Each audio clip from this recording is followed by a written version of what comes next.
একদিন একটা স্কুলের টিচার ভাবলেন তিনি তার ক্লাসের সবচেয়ে বুদ্ধিমান ছেলেটিকে আজকে খুঁজে বের করবেন।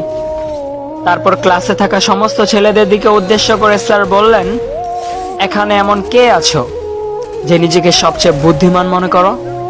তিনটি ছেলে হাত তুলে দাঁড়ালো, বলল, স্যার আমি সবচেয়ে বুদ্ধিমান। স্যার বললেন, আমি একজনকে বেছে নিতে চাই, অতএব তোমাদের একটা ছোট্ট পরীক্ষা দিতে হবে। আগামীকাল তোমরা স্কুলে আসার পূর্বে 3টি মুরগি 3 জনে আলাদা আলাদা ভাবে জবাই করবে।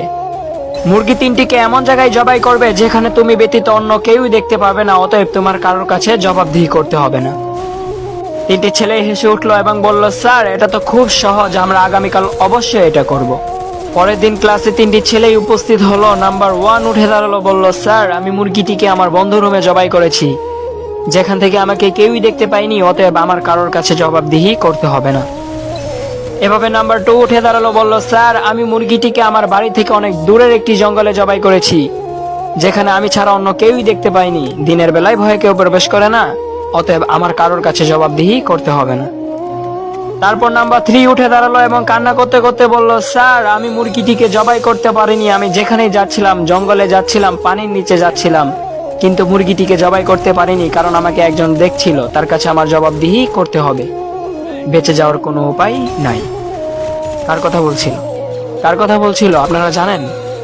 আল্লাহ, আমাদের সৃষ্টিকর্তা, আমাদের রব, আমাদের মালিক আল্লাহ। ঠিক তেমন অবস্থা আমাদের।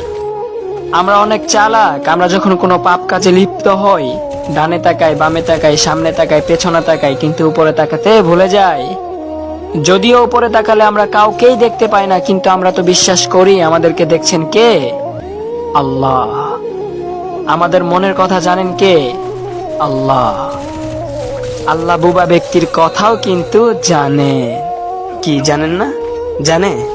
জানে।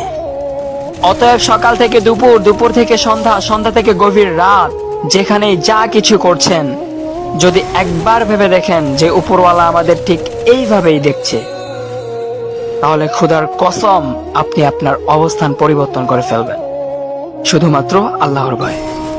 আসসালামু আলাইকুম ওয়া রাহমাতুল্লাহি ওয়া বারাকাতুহু।